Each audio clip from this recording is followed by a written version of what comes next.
आज के मुख्य समाचार। अटल बिहारी वाजपेयी की पुण्यतिथि शिमला में मनाई गई। मुकेश अग्निहोत्री ने अटल बिहारी वाजपेयी की पुण्यतिथि पर दी श्रद्धांजलि। यूको बैंक संजौली में महिला कर्मचारी से दुर्व्यवहार। अटल बिहारी वाजपेयी की पुण्यतिथि पर श्रद्धा सुमन अर्पित करने पहुंचे सीएम। एशियन बॉक्सिंग चैंपियनशिप में कांस्य पदक विजेता बनी श्रुति। बीपीएल सूची के मानकों में बदलाव। ग्राम पंचायतों को मिली बड़ी राहत। शिमला के राधा कृष्ण मंदिर में जन्माष्टमी महोत्सव। 16 से 19 अगस्त तक बारिश का येलो अलर्ट जारी। अब समाचार विस्तार से। हिमाचल प्रदेश के राज्यपाल शिवप्रताप शुक्ल ने आज शिमला के ऐतिहासिक रिज मैदान पर भारत रत्न एवं पूर्व प्रधानमंत्री अटल बिहारी वाजपेयी की पुण्यतिथि के अवसर पर उनकी प्रतिमा पर पुष्प अर्पित कर श्रद्धांजलि अर्पित करी। इस अवसर पर राज्यपाल मीडिया से रूबरू हुए और वाजपेयी जी के जीवन व योगदान को याद करते हुए उन्होंने कहा कि उनका व्यक्तित्व देश के लिए सदैव प्रेरणा स्रोत बना रहेगा। राज्यपाल ने कहा, अटल जी न केवल एक महान राष्ट्रनेता थे बल्कि एक संवेदनशील कवि और राष्ट्रभक्त भी थे। उन्होंने अपने कार्यकाल में देश को एक नई दिशा दी और लोकतांत्रिक मूल्यों को सशक्त बनाया। इस अवसर पर कई वरिष्ठ अधिकारी, गणमान्य नागरिक, स्थानीय नेता और आमजन भी उपस्थित रहे। कार्यक्रम में भावपूर्ण वातावरण रहा और सभी ने वाजपेयी जी के आदर्शों को आत्मसात करने का संकल्प दोहराया। वाजपेयी जी की पुण्यतिथि पर प्रदेश भर में विभिन्न श्रद्धांजलि कार्यक्रम आयोजित किए जा रहे हैं, जिसमें उन्हें कविताओं, भाषणों और सामाजिक सेवा के माध्यम से भी याद किया जा रहा है। कि मैं तो उनका अनुयायी हूँ और मैं समझता हूँ कि हिमाचल को उन्होंने अपना घर बनाया था, तो राजनीति को अगर छोड़ दिया जाए तो पूरे हिमाचल वासी उनके अनुयायी हैं। राजनीति में श्री अटल बिहारी वाजपेयी जी ने एक प्रतिमान स्थापित किया था। जब उनकी सरकार अल्पमत में हो रही थी तो उन्होंने इस बात को संसद में कहा कि अगर चिमटे से भी सरकार बचाने के लिए कुछ भ्रष्टाचार करना पड़े तो अटल बिहारी वाजपेयी नहीं। सरकार चली गई, लेकिन फिर देश की जनता ने उनको भारी बहुमत से पुनः प्रधानमंत्री बनाने का काम किया था और आज हम उनके श्री चरणों में अपनी श्रद्धांजलि अर्पित करते हैं। इस नाते भी यहाँ आए हैं कि आज के समय में भी हम लोग उनके बताए हुए मार्गों पर चल सकें, राजनीति कर सकें। लोकतंत्र में राजनीति होती है, लेकिन मुझे लगता है कि उस राजनीति की पूरी तौर पर श्रेष्ठता आ रही है तो सरकारें कर रही हैं अपने स्तर पर काम। ऐसा नहीं कि नहीं, मैं खुद आपदा क्षेत्र में गया। सबसे बड़ी बात तो ये कि मैं हिमाचल प्रदेश वासियों के साहस की सराहना करता हूँ। जिस सड़क से चलते हुए मुझे डर लग रहा था, उस सड़क पर वो फर्राटे के साथ चल रहे थे। जहाँ मैं जाकर के लोगों को सामग्री वितरित कर रहा था, वहाँ उन लोगों के मन में एक दूसरे के प्रति सम्मान था। तो ये हिमाचल की बहुत बड़ी बात है जो अन्य स्थानों पर शायद कम मिलती है। तो आपदा में सरकार काम कर रही है। हिमाचल प्रदेश के किन्नौर जिले के छोटे से गांव चांसू की बेटी श्रुति ने अंतर्राष्ट्रीय मंच पर देश और प्रदेश का नाम रोशन किया है। श्रुति ने थाईलैंड की राजधानी बैंकॉक में 1 से 12 अगस्त तक आयोजित youth under 22 Asian boxing championship में 75 किलोग्राम भार वर्ग में भारत का प्रतिनिधित्व करते हुए कांस्य पदक अपने नाम किया है। श्रुति की इस उपलब्धि से न केवल उनके परिवार को गर्व महसूस हुआ है, बल्कि पूरे राज्य के लिए यह एक गौरवपूर्ण क्षण है। इससे पहले श्रुति ने पुणे में आयोजित ट्रायल्स में शानदार प्रदर्शन कर इस प्रतिष्ठित अंतर्राष्ट्रीय प्रतियोगिता के लिए अपनी जगह सुनिश्चित की थी। श्रुति के बेसिक कोच उपेंद्र सिंह है, जिनकी देखरेख में उन्होंने मुक्केबाजी की प्रारंभिक ट्रेनिंग ली। वह अब सांगला क्षेत्र से अंतर्राष्ट्रीय स्तर पर खेलने वाली 5वीं महिला बॉक्सर बन चुकी है। श्रुति को JSW के शिखर प्रोग्राम के तहत समर्थन प्राप्त है, जिसके अंतर्गत उन्हें खेल संबंधी प्रशिक्षण, डाइट किट और अन्य आवश्यक सुविधाएं प्रदान की जाती हैं। JSW परियोजना प्रमुख कौशिक मौलिक ने श्रुति को सफलता के लिए बधाई दी है और उनके उज्जवल भविष्य की कामना की है। श्रुति की माता सीता देवी ने बेटे की इस उपलब्धि पर खुशी जाहिर करते हुए कहा कि यह सिर्फ उनके परिवार के लिए नहीं बल्कि पूरे गांव और जिले के लिए गौरव की बात है। उन्होंने कहा कि श्रुति ने कठिन परिश्रम और लगन से यह मुकाम हासिल किया है। श्रुति की यह सफलता न केवल युवा खिलाड़ियों के लिए प्रेरणा है, बल्कि यह भी दर्शाती है कि प्रदेश के दूर दराज के क्षेत्रों में बेटियां भी विश्व मंच पर देश का नाम रोशन कर सकते हैं। हिमाचल प्रदेश के उप मुख्यमंत्री मुकेश अग्निहोत्री ने आज शिमला के ऐतिहासिक रिज मैदान पर भारत रत्न एवं पूर्व प्रधानमंत्री अटल बिहारी वाजपेयी की पुण्यतिथि पर उनकी प्रतिमा पर पुष्प अर्पित कर उन्हें भावभीनी श्रद्धांजलि अर्पित करे। इस अवसर पर मीडिया से बातचीत करते हुए उन्होंने वाजपेयी जी के योगदान को ऐतिहासिक बताते हुए कहा कि अटल जी का व्यक्तित्व भारतीय राजनीति का एक प्रकाश स्तंभ था।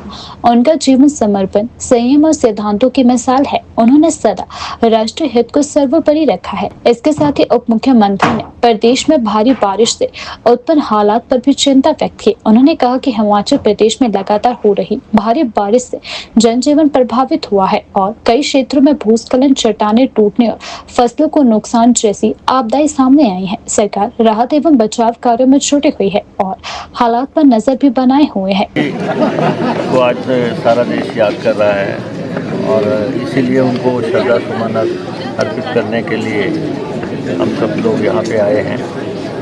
और उन्होंने मूल्यों की राजनीति की, उदारवादी नेता उनको माना गया और दूसरे दलों के नेता भी उनका सम्मान करते थे।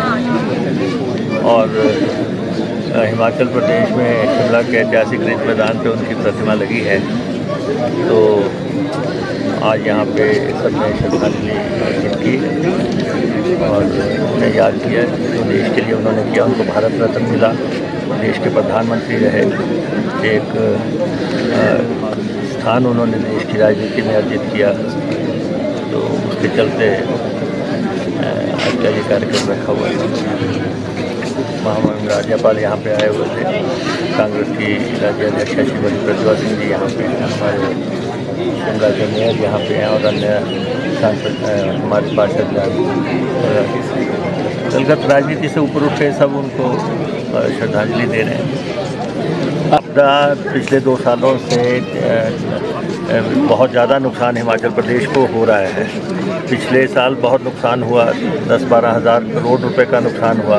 उसके मुकाबले में हमें मदद नहीं केंद्र से मिल पाई और इस साल फिर नुकसान हुआ है। और ख़ास तौर पे हमारे पानी डिपार्टमेंट का, तो जल शक्ति डिपार्टमेंट का बहुत बड़ा लॉस हो रहा है कि स्कीमें बह गई हैं और उनको बहाल करने के लिए बहुत बड़ी राशि की ज़रूरत है। हमने केंद्र से भी कहा है कि आप हमें मदद करें। तो अब लेकिन अपने संसाधनों से हिमाचल प्रदेश सरकार जितनी हमारी योग्यता है, जितनी हमारी यथाशक्ति है, हम लगाए हुए हैं। और चाहे मंडी में त्रासदी आई है या अन्य स्थानों पे आई है, अभी तो हमारी शिमला की वाटर सप्लाई प्रभावित हो गई, जितना गुम्मा में को नुकसान हुआ है और दूसरी स्कीम्स को नुकसान हुआ है, तो यहाँ भी प्रभावित हुए हैं। तो हमने स्पेशल पैकेज इस त्रासदी में भी गवर्नमेंट ने अनाउंस कर दिया और जो पिछले साल का पैकेज था उसको काफ़ी रिवाइज़ किया गया है। उसमें कुछ संशोधन किए गए हैं जो पिछली त्रासदी में हमें लगा कि लोगों को ये मददें भी होनी चाहिए। जैसे पिछले दफ़ा हमने मकान के लिए 7 लाख रुपए किया था, इस बार हमने वहाँ बाहर जो डंगे लगने हैं या पशु बह गए हैं उनकी जो राशि उनको देनी है उसको बढ़ा दिया है। तो जो भी पिछले ये उससे सीखा था उससे हमने पैकेज को रिवाइज करके दे रहे हैं और डिप्टी कमिश्नर्स को ये पावर दी है कि कहीं भी ये आपदा आती है तो वो नोटिफाई करें उस इलाके को और वो भी राहत के अंडर लाए जा सके। राजधानी शिमला के संजौली स्थित यूको बैंक शाखा में 12 वर्षों तक सफाई कर्मचारी और चपरासी के रूप में कार्यरत रही आशा देवी ने पूर्व शाखा प्रबंधक उदित शर्मा पर गंभीर आरोप लगाए हैं। आशा देवी ने शिकायत में कहा कि वर्ष 2024 में इलाज के लिए छुट्टी पर जाने के बाद जब वह ड्यूटी पर लौटी तो उन्हें बिना नोटिस के नौकरी से निकाल दिया गया और उनके साथ जाति सूचक गालियां, अपमानजनक भाषा और शारीरिक दुर्व्यवहार भी किया गया। आशा देवी के अनुसार मैंने बीमारी के कारण पूर्व मैनेजर को सूचित कर छुट्टी ली थी। जब 22 जुलाई 2024 को वापस ड्यूटी पर आई तो शाखा में नया मैनेजर उदित शर्मा आ चुका था। मैंने सफाई का कार्य शुरू किया तो उदित शर्मा ने मुझे हाथ पकड़कर रोका और पूछा, तुम कौन हो? जब मैंने अपना परिचय दिया और मेडिकल दस्तावेज दिखाए तो उन्होंने उन्हें फेंक दिया और कहा, मैं तुम्हें नहीं जानता और तुम यहाँ काम नहीं कर सकती। आशा देवी ने आगे आरोप लगाया है कि उन्हें कैबिन में ले जाकर जातिगत अपमान, नीच जाति से हो, ढीठ हो जैसे शब्दों का प्रयोग करते हुए मानसिक रूप से प्रताड़ित भी किया गया है और शाखा से बाहर भी निकाला गया। आशा देवी ने प्रशासन, पुलिस और बैंक प्रबंधन से अपील की है कि उन्हें न्याय दिलाया जाए। मेरे साथ सर, मैं 12 साल से यूको बैंक संजौली में काम करती थी। वहाँ पे मैं गई 1 महीने की छुट्टी के लिए। मैं बीमार थी, इसलिए मेरे को टेस्ट वगैरह के लिए जाना था। तो जब मैं वहाँ से वापस आई तो मैंने वहाँ पे उसी रूटीन में अपना काम शुरू किया। तो जो वहाँ पे मैनेजर साहब हैं उन्होंने मेरे को हाथ पकड़ के बाहर निकाल दिया कि आप यहाँ पे काम नहीं करोगे, कि मैंने यहाँ पे किसी और को रख लिया है। मैंने उनसे ये सवाल किया कि आपने मेरे को कोई पत्राचार के द्वारा कोई सूचित नहीं किया, तो मैं आपने कैसे मेरे काम पे रख लिया है? मैं 12 साल से यहाँ काम करती हूँ, आप मेरे साथ ऐसा कैसे कर सकते हो? तो उन्होंने ये बोला है कि जी आप मेरे को सिखाएंगे कि मैंने किसको रखना है, किसको नहीं रखना है। ठीक है, मैं आपको नहीं रख सकता हूँ, आप नीची जात से हो इसलिए, और मैं हूँ शर्मा, तो मैं आपको नहीं रख सकता हूँ। मैंने बोला मैं अपना काम ऐसे नहीं छोड़ सकती हूँ, मैं 12 साल से यहाँ पे काम कर रही हूँ, मैं इतना पुराना टाइम हो गया, आप ऐसे नहीं किसी और को नहीं रख सकते। सर आप मुझे ये बताइए कि उन्होंने मेरे साथ ऐसा व्यवहार क्यों किया? मेरे को हाथ पकड़ के ब्रांच से बाहर निकाला। फिर मैं कैबिन में बात करने के लिए गई तो उन्होंने कैबिन में मेरे साथ बदतमीजी से बात की। बोला यहाँ से निकल, तू मेरे को नहीं बताएगी, किसी तू डीजीएम के पास जा, प्रधानमंत्री के पास जा, मैं रखूँगा यहाँ पे बंदा, तुम मेरे को नहीं बोल सकते कि क्या करना है मैंने। तो मैंने उनसे बोला आप ऐसे कैसे रख सकते हो? कहाँ पे ये हुआ है कानून की? मतलब इतने पुराने बंदे को आप ऐसे इमीडिएटली हटा सकते हो? तो ये सवाल मैंने उनसे किया। उन्होंने मेरे साथ बहुत बदतमीजी की, जातिवाचक शब्द बोले मेरे को। हाँ, बोला कि आप काम नहीं कर सकते तो नहीं कर सकते बोलते। तो मैं ये चाहती हूँ सर कि उनके खिलाफ ये कार्रवाई की जाए और मेरी जो जॉब है मेरे को, उन्होंने मेरे को सर ये टाल के रखा हुआ कि आपने कोई पत्राचार नहीं करना है, कोई लिखित में कोई सूचना किसी को नहीं देनी। मैं डीजीएम ऑफिस तक गई, वहाँ पे भी उन्होंने मेरे को बोला कि आपने कोई कार्रवाई नहीं करनी है। अभी डीजीएम सर ने जो थे वहाँ पे, अब वहाँ पे चेंज हो गए हैं, अभी पहले थोड़े दिन पहले दूसरे थे। तो उन्होंने मेरे को ये बोला है कि आप कोई पत्राचार ना करें, अभी लिखित में कोई किसी को जानकारी ना दे, लिखित में कोई कार्रवाई ना करें, क्योंकि हम आपको ज्वाइनिंग दिलवा देंगे। उन्होंने मेरे को ये सांत्वना दी थी, लेकिन उन्होंने अभी तक कोई ऐसा कुछ नहीं हुआ। वहाँ पे बार बार मैं जा रही हूँ, बार बार वो सर मेरे को नहीं वहाँ पे अलाउ कर रहे हैं। तो मुझे आखिरकार हार के ये कदम उठाना पड़ा। सर मेरा 12 साल का काम है, मैं ऐसे कैसे छोड़ सकती हूँ? आप मेरे को ये बताइए। तो मैं ये चाहती हूँ कि उदित शर्मा जी के खिलाफ कार्रवाई की जाए। पूर्व प्रधानमंत्री भारत रत्न अटल बिहारी वाजपेयी की पुण्यतिथि पर आयोजित श्रद्धांजलि कार्यक्रम में हिमाचल प्रदेश के मुख्यमंत्री ने उन्हें भावभीनी श्रद्धांजलि अर्पित की और कहा कि अटल जी भारतीय राजनीति की बहुत शख्सियत थे, जिनका सम्मान सभी दलों के नेता करते थे। मुख्यमंत्री ने याद किया कि राजीव गांधी के प्रधानमंत्री रहते हुए अटल बिहारी वाजपेयी को संयुक्त राष्ट्र में भारत का प्रतिनिधित्व करने के लिए भेजा गया था। यह उस समय की लोकतांत्रिक परिपक्वता का प्रमाण था, जहाँ दलगत राजनीति से ऊपर उठकर निर्णय लिए जाते थे। मुख्यमंत्री ने कहा कि हिमाचल से अटल जी का विशिष्ट लगाव था और कुल्लू जिले के प्रेमी में उनका अपना घर होना इस प्रेम का प्रतीक है। उन्होंने कहा कि आज की राजनीति में अटल जी की सोच और आचरण की सबसे अधिक आवश्यकता है। पक्ष और विपक्ष दोनों को एक दूसरे की बात सुनने और सम्मान देने की भावना रखनी चाहिए। पत्रकारों से बातचीत करते हुए मुख्यमंत्री ने प्रदेश में जारी आपदा पर चिंता जताई और बताया कि सरकार ने मंडी जिले के लिए 100 करोड़ की आपदा राहत राशि की घोषणा की है। उन्होंने कहा कि राज्य सरकार ने आपदा से संबंधित स्थिति को लेकर केंद्र सरकार के समक्ष अपना पक्ष स्पष्ट रूप से रखा है, लेकिन अभी तक कोई ठोस सहायता प्राप्त नहीं हुई है। मुख्यमंत्री ने यह भी कहा कि भाजपा नेताओं द्वारा जेपी नड्डा के नेतृत्व में केंद्र सरकार से राहत की मांग करना एक सकारात्मक कदम है। साथ ही सीएम ने यह भी याद दिलाया कि वर्ष 2023 में बड़ी आपदा के समय जब राज्य सरकार ने केंद्र से राहत की मांग की थी, तब भाजपा के नेता विधानसभा से वॉकआउट करते रहे और समर्थन नहीं दिया। मुख्यमंत्री ने विपक्ष से आग्रह किया है कि आपदा के समय राजनीति से ऊपर उठकर राज्य हित में एकजुटता दिखानी चाहिए ताकि प्रभावित जनता को समय पर राहत पहुंचाई जा सके। सभी पार्टी के नेता उनका आदर करते थे और जब कांग्रेस की सरकार थी, माननीय राजीव गांधी जी देश के प्रधानमंत्री हुआ करते थे, तो उनको यूएन असेंबली में संबोधन करने के लिए माननीय ग्रेट राजीव गांधी जी ने उनसे अनुरोध किया और उन्होंने यूएन असेंबली को संबोधित किया। इस तरह की लोकतंत्र की प्रक्रिया उस समय थी। वो पहली बार 13 दिन के लिए प्रधानमंत्री बने, 13 महीने के लिए प्रधानमंत्री बने और उसके बाद वो एक फुल टर्म प्रदेश के प्रधानमंत्री थे। आदरणीय थे, सम्मानित थे, स्पष्ट वार्ता थी, अच्छे वक्ता थे और हिमाचल से उनका प्रेम था। यूनी में उनका अपना घर था। वो अक्सर आकर हिमाचल की सुंदर वादियों में रहा करते थे, प्राकृतिक सौंदर्य का आनंद उठाते थे और कविता में उनकी रुचि होती थी, अच्छे पोइट्री लिखते थे। ये सब गुण उनमें थे। आज उनकी पुण्यतिथि पर हमारी सच्ची श्रद्धांजलि ये कि लोकतंत्र में चाहे विपक्ष है, चाहे सत्ता पक्ष है, अन्य दलों के नेता है, सबकी बात को सुनने का वादा सम पार्टी में चलना चाहिए था। यही मैं कहना चाहता हूँ। इसके लिए स्पेशल 100 करोड़ रुपये का पैकेज की घोषणा की है और निश्चित रूप से उसका सबसे अधिक लाभ अगर किसी विधानसभा क्षेत्र को होगा तो पूर्व मुख्यमंत्री श्री जयराम ठाकुर जी के विधानसभा क्षेत्र में उसमें नुकसान भी काफ़ी हुआ है। और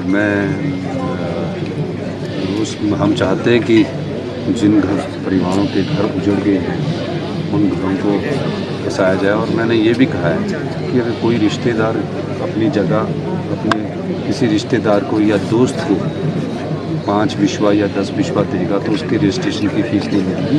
रजिस्ट्रेशन की फ़ीस उन लोगों के लिए भी माफ़ कर दी गई है ताकि जो आपदा में प्रभावित परिवार वो उन जगहों पर फंसना नहीं चाहते, क्योंकि जिस प्रकार का वहाँ डिजास्टर हुआ है, जिस प्रकार का संकट उन परिवारों पर आया, तो एक भय का वातावरण है। और दूसरा मैं चाहूँगा कि केंद्र सरकार हमें अधिकार दे ताकि हम 1 बीघा जगह पर उन आपदा प्रभावित परिवारों को बसा सकें जो फॉरेस्ट लैंड है, क्योंकि हिमाचल प्रदेश का जो 68% जो भाग है वन भूमि है। वन भूमि के रूप में 32% हिमाचल प्रदेश की जनता के पास बच जाता है।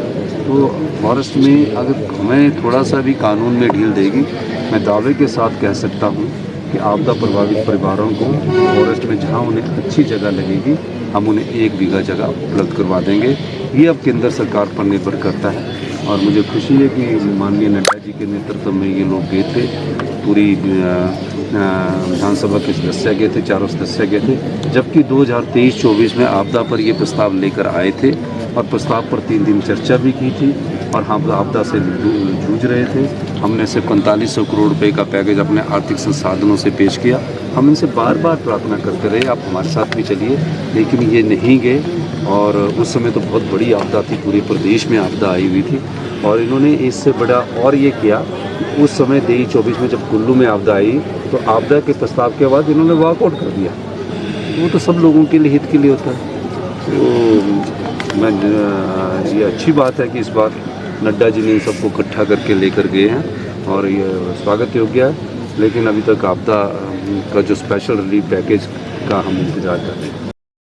हिमाचल प्रदेश की ग्राम पंचायतों में विकास कार्यों को नई गति मिलने जा रही है। केंद्र सरकार ने 15वें वित्त आयोग की स्तुतियों के तहत वित्तीय वर्ष 2024 और 25 के लिए लंबित अनुदान राशि की 2 किश्तें जारी कर दी है। केंद्र ने पहली किश्त के रूप में 17.20 करोड़ रुपए और दूसरी किश्त के रूप में 105.60 करोड़ रुपए जारी किए हैं। इस प्रकार कुल 122.8 करोड़ रुपए की डाइट ग्रांट राज्य को प्राप्त हुई है। यह अनुदान स्वच्छता, खुले में शौच मुक्त स्थिति के रखरखाव, पेयजल आपूर्ति और वर्षा जल संचयन जैसे महत्वपूर्ण कार्यों में खर्च किए जाएंगे। यह राशि 15वें वित्त आयोग की सिफारिशों के तहत ग्रामीण स्थानीय निकायों को डाइट अनुदान के रूप में प्रदान की गई है। केंद्रीय वित्त मंत्रालय ने यह भी स्पष्ट किया है कि राज्य सरकार को यह धनराशि केंद्र से प्राप्त होने के 10 कार्य दिवसों के भीतर संबंधित ग्राम पंचायतों को हस्तांतरित करनी होगी। यदि इसमें देरी होती है तो राज्य सरकार को ब्याज सहित यह राशि जारी करनी होगी। अनुदान का वितरण 2011 की जनगणना के अनुसार जनसंख्या के 90% और क्षेत्रफल के 10% के आधार पर किया जाएगा। दिशा निर्देशों के अनुसार स्थानीय निकायों को यह प्रयास करना होगा कि इस डाइट ग्रांट का आधा हिस्सा स्वच्छता और पेयजल सेवाओं पर खर्च करे। हालांकि यदि किसी एक श्रेणी की आवश्यकताएं पूरी हो चुकी हो तो शेष धनराशि दूसरी श्रेणी के लिए उपयोग में लाई जा सकती है। इस अनुदान से प्रदेश की ग्राम पंचायतों में रुके हुए विकास कार्यों को रफ्तार मिलेगी और ग्रामीण क्षेत्रों में बुनियादी सुविधाओं का स्तर बेहतर होगा। सरकार और पंचायतें अब इस राशि का समुचित उपयोग सुनिश्चित करने की दिशा में सक्रिय हो गई है। राजधानी शिमला के गंज बाजार स्थित राधा कृष्ण मंदिर में आज श्री कृष्ण जन्माष्टमी महोत्सव बड़ी श्रद्धा और उल्लास के साथ मनाई गई। मंदिर परिसर को रंग बिरंगी रोशनी, फूलों और पारंपरिक सजावट से भी सजाया गया। इस अवसर पर बड़ी संख्या में श्रद्धालु मंदिर पहुंचे और भगवान श्री कृष्ण के भजनों पर जमकर झूमे। पूरे वातावरण में भक्ति और उल्लास का अद्भुत संगम देखने को मिला। कार्यक्रम में स्थानीय भजन मंडलियों द्वारा प्रस्तुत श्री कृष्ण लीला के भजन श्रद्धालुओं को मंत्र मुग्ध कर गए। साथ ही राधा कृष्ण की झांकी ने बच्चों और बड़ों को आकर्षित किया। मंदिर समिति के सदस्यों ने बताया कि हर वर्ष की तरह इस बार भी जन्माष्टमी महोत्सव पारंपरिक रीति रिवाजों और भक्ति भाव से मनाया गया, जिसमें सभी वर्गों के लोगों ने बढ़ चढ़कर भाग लिया।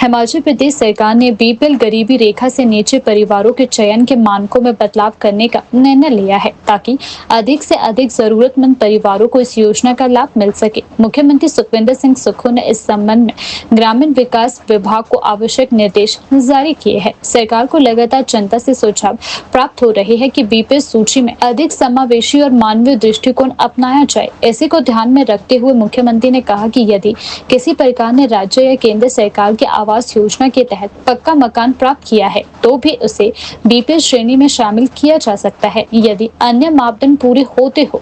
मुख्यमंत्री ने निर्देश दिए हैं कि कुछ विशेष परिस्थितियों वाले परिवारों को भी बीपीएल सूची में प्राथमिकता दी जाए, जिनमें शामिल है 27 वर्ष तक की आयु के अनाथ बच्चे, ऐसे परिवार जिनकी मुखिया महिला हो और 25 से 59 वर्ष के बीच कोई अन्य वयस्क सदस्य न हो, 40% से अधिक दिव्यांग व्यक्ति, डायलिसिस या HIV जैसी गंभीर बीमारियों से ग्रस्त मरीज, दुर्घटना में रीढ़ की हड्डी में गंभीर चोट या विकलांगता झेल रहे हो लोग।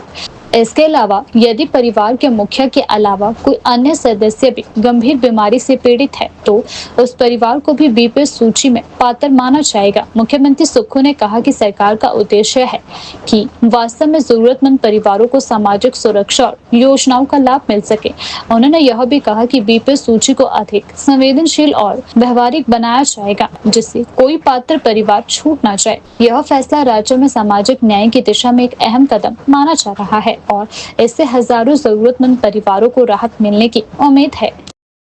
हिमाचल प्रदेश में लगातार हो रही बारिश से जनजीवन अस्त व्यस्त हो गया है। शनिवार सुबह 10 बजे तक राज्य में भूस्खलन, बाढ़ और खराब मौसम के चलते 2 राष्ट्रीय राजमार्गों समेत 376 सड़कें बंद रही। वहीं 524 बिजली ट्रांसफार्मर और 145 जल आपूर्ति योजनाएं प्रभावित होने से कई क्षेत्रों में बिजली और पानी की आपूर्ति पूरी तरह ठप हो गई। मंडी जिला सबसे ज्यादा प्रभावित है, जहाँ 203 सड़कें, 458 ट्रांसफार्मर, 44 जल आपूर्ति योजनाएं ठप है।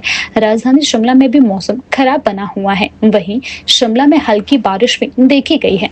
विकासनगर क्षेत्र में टीसीपी कार्यालय के पास भूस्खलन से यातायात बाधित रहा और कुछ वाहन मलबे की चपेट में भी आ गए। मौसम विभाग केंद्र शिमला ने राज्य के कई भागों में 22 अगस्त तक बारिश का सिलसिला जारी रहने का पूर्व अनुमान जताया है। 16 से 19 अगस्त तक कुछ इलाकों में भारी वर्षा का येलो अलर्ट भी जारी कर दिया गया है। प्रदेश में 20 जून से अब तक 257 लोगों की मौत हो चुकी है। 331 लोग घायल हुए हैं। वहीं 37 लोग अभी भी लापता चल रहे हैं। 124 मौतें सड़क हादसों में हुई हैं। 2726 कच्चे मकान और दुकानें क्षतिग्रस्त हुई है। वहीं 2157 गौशालाएं भी बर्बाद हो चुकी हैं। वहीं 1625 पालतू पशुओं की भी मौत हो चुकी है। राज्य सरकार की रिपोर्ट के अनुसार अब तक कुल 2144 करोड़ से अधिक का नुकसान हो चुका है। स्थिति को देखते हुए प्रशासन और आपदा प्रबंधन टीमें अलर्ट पर है और प्रभावित इलाकों में राहत व बचाव कार्य जारी है।